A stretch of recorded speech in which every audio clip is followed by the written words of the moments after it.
నిజమేనా మీరు ఆగస్టు 15 లోపల చేయకపోతే సూసైడ్ చేసుకో అవునన్నా మరి పరిస్థితులు ఎట్లా అంటే మా కుటుంబాలలో ఇప్పటికీ మా అమ్మ నాన్నకి 50-60 ఏళ్ళ వయసులో అన్న వాళ్ళు కూలి పనులు చేస్తే గానీ మేము బతకలేక పరిస్థితుల్లో ఉన్నాం. ఈ రోజు రెక్కాడితే కానీ డొక్కాడని పరిస్థితిలో ఉన్నాము. ఇప్పుడు దాదాపు వీళ్ళు అధికారంలోకి వచ్చి 8 నెలలు అవుతుందన్న. అధికారంకి రాకముందు ఏమి చెప్పారు అంటే మేము అధికారంలోకి రాగానే చేస్తామన్నారు. వాళ్ళు 2 లక్షల ఉద్యోగాలు ఇస్తామన్నారన్న.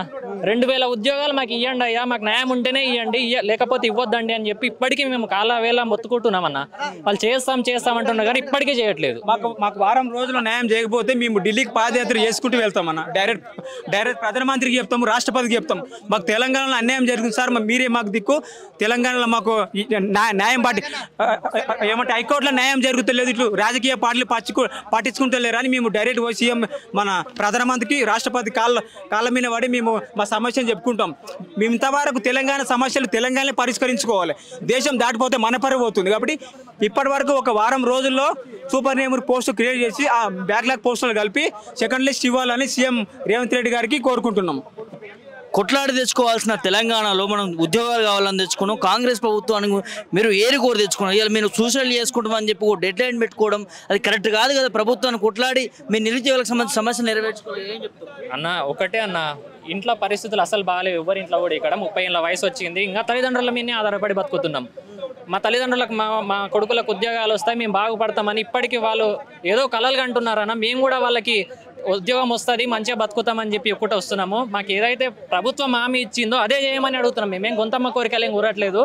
మాకు ఏవైతే మీరు హామీ ఇచ్చిర్రో జీవో నెంబర్ 46 బాధితులకు తప్పకుండా న్యాయం చేస్తామని, అది ఖచ్చితంగా తొందరగా చేయండి అని చెప్పి మేము ఇప్పటికీ వేడుకుంటున్నాం. ఏం చెప్తారు బ్రదర్? ముఖ్యమంత్రిని గెలిపించండి మంత్రులు అన్నారు కదా, ఏం చెప్తారు?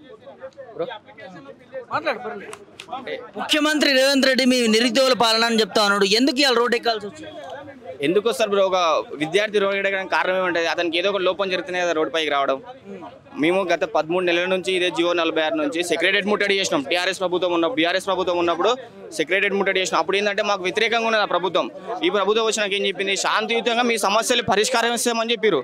కానీ ఇంతవరకు మా సమస్య పరిష్కరించింది లేదు. మాకు ఎటువంటి ముందడుగు వేస్తుందని కూడా తెలియడం లేదు బ్రో. అందుకే మేము ఈరోజు ఈ విధంగా నిరాహార దీక్ష చేయడానికి వచ్చినాం. ఏసీ గారు పోటీకి అటెండ్ అవ్వండి, మా అడ్వకేట్ గారితో వాదనలు జరిపించండి. ఇది మా ప్రధాన డిమాండ్ సార్.